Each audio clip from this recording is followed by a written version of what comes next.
Perkenalkan nama saya Diftar Angga Firdaus dengan NIM 310123023802. Jadi di sini saya akan menjelaskan eh, modeling classification di dataset Water Quality Classification atau apakah air aman untuk diminum. Nah, jadi data yang saya akan olah di sini dengan model classification yaitu Water Quality Classification atau apakah air aman untuk diminum.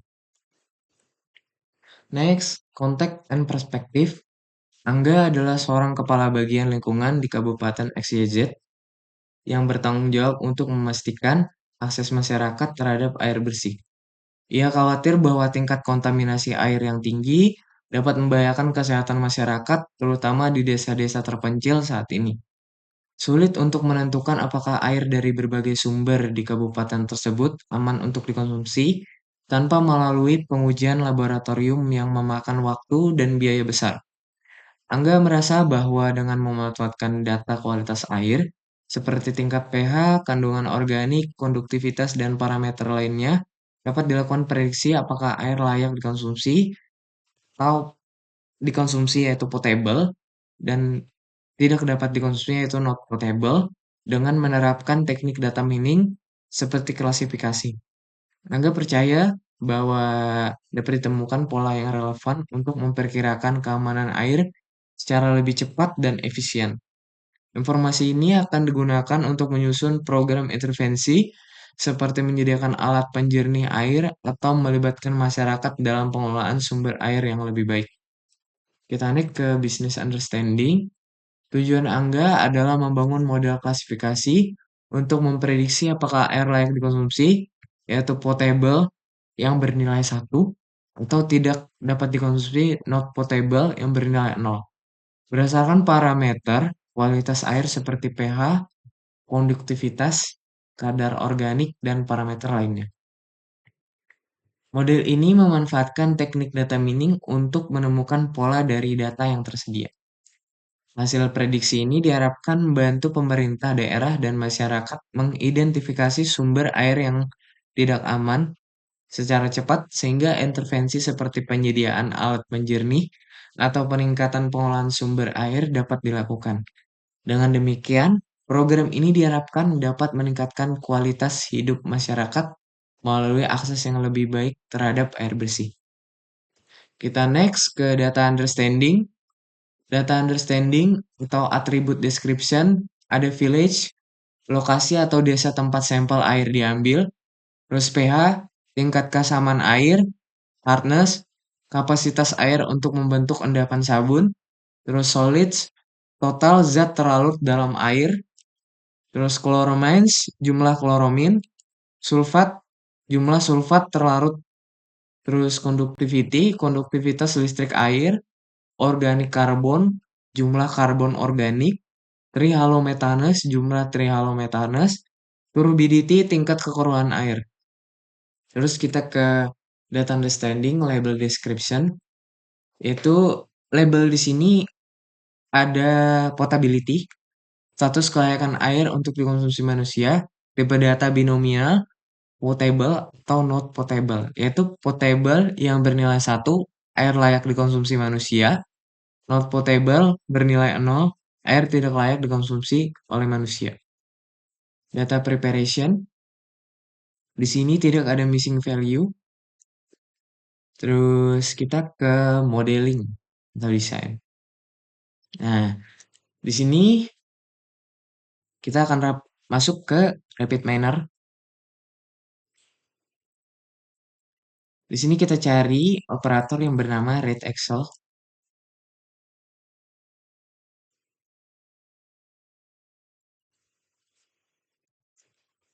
Kita beri nama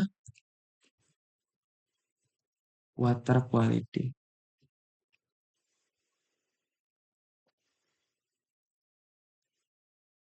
Nah, setelah itu kita ambil dataset water quality itu.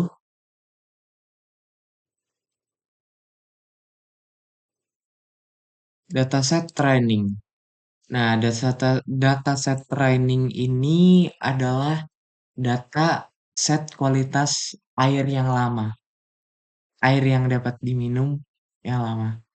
Nah, terus di sini kita akan setting village ini menjadi ID.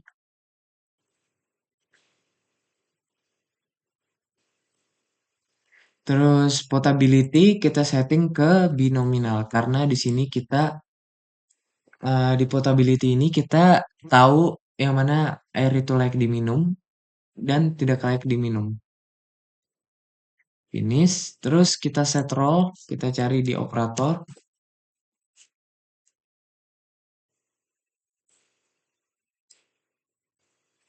Jadi di set role ini kita setting attribute name yaitu potability. Terus di sini kita setting portability ini menjadi sebuah label. Nah, di sini saya menggunakan algoritma classification yaitu decision tree. Nah, di decision tree ini kita akan setting apply pruning dan apply pre-pruningnya itu kita non centang, tidak di checklist. Terus kita hubungkan mode dan exa. Nah, setelah itu kita running. Nah, di sini kita mendapatkan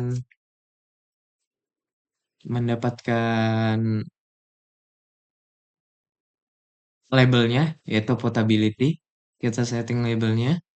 Terus di sini kita melihat bahwa conductivity ini yang mempengaruhi air tersebut bisa diminum atau tidak. Terus solids juga dan pH. Nah, terus description-nya. Nah, setelah itu kita masukkan ke PowerPoint.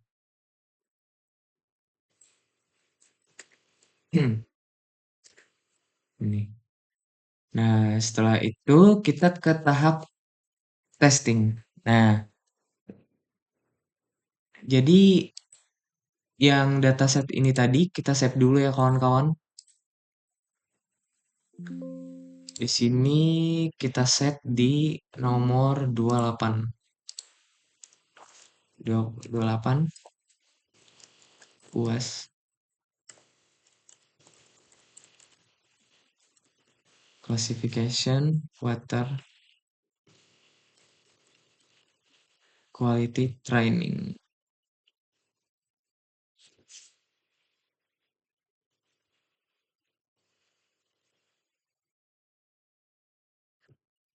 Nah, setelah ini kita masuk ke tahap testing. Nah, jadi testing ini adalah dataset lain yang memiliki label yang sama.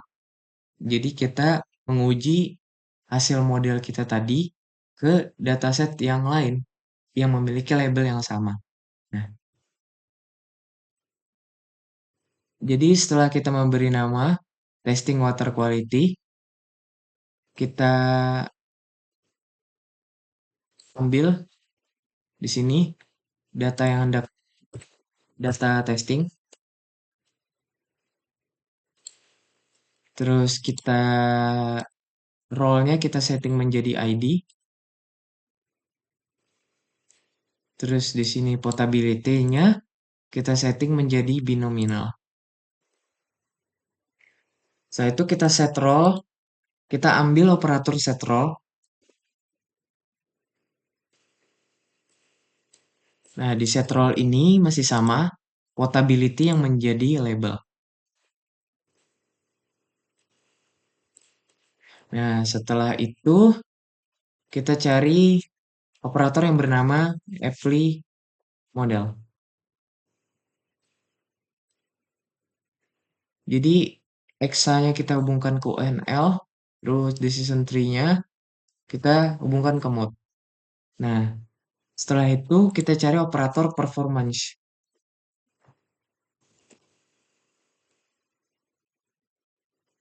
Nah, di performance ini tidak ada di setting apa-apa kawan-kawan. Jadi langsung kita hubungkan. Setelah itu kita hubungkan. Nah, setelah itu kita running. Nah, jadi di sini kita mendapatkan performa vektor. Nah, di sini saya akan menjelaskan. Nah, di sini ada 44 prediksi satu, true satu, yaitu yang air yang bisa diminum dan benar bisa diminum. Nah, terus di sini ada dua, yaitu model yaitu model yang memprediksi air itu bisa diminum, tetapi sebenarnya air itu tuh tidak bisa diminum sama sekali. Nah, terus di sini ada tiga. Di tiga ini prediksinya satu, true-nya tapi nol. Nah, tapi di sini model memprediksinya itu tidak bisa diminum, tetapi ini bisa diminum. Yang tiga ini. Nah, sedangkan yang satu ini memang tidak bisa diminum sama sekali. Prediksinya nol, terus true-nya juga nol. Description-nya, example set-nya. Nah, setelah itu kita save dulu. Save dulu menjadi 29. Classification water quality testing.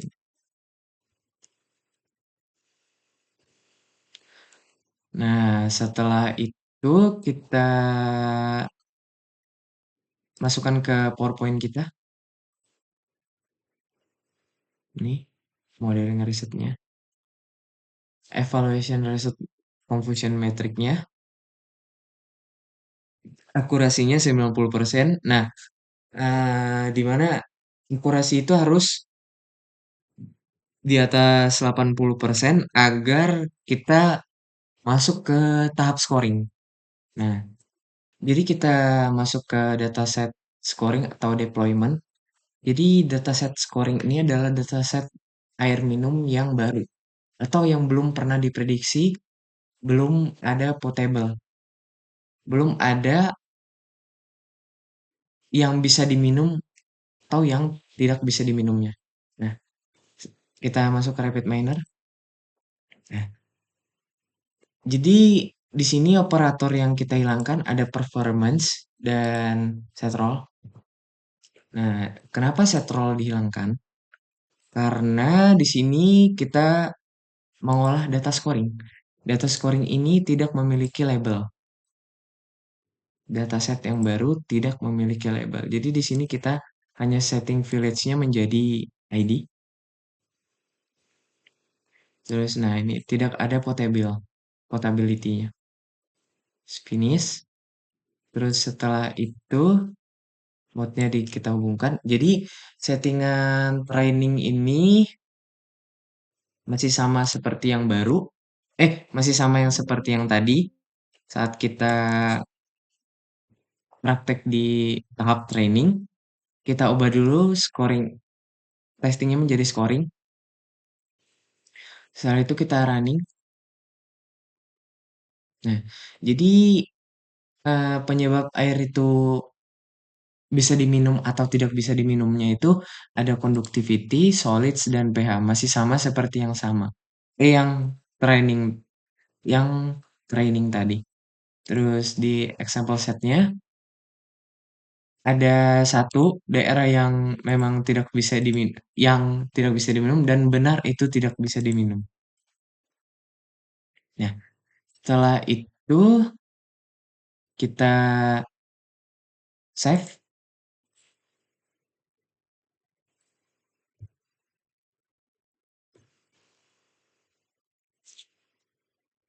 Di 10 UAS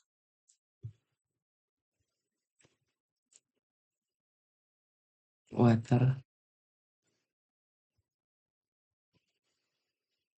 scoring. Nah, setelah itu kita ambil hasil kita, apply modelnya itu ke PowerPoint kita. Setelah itu ke deployment.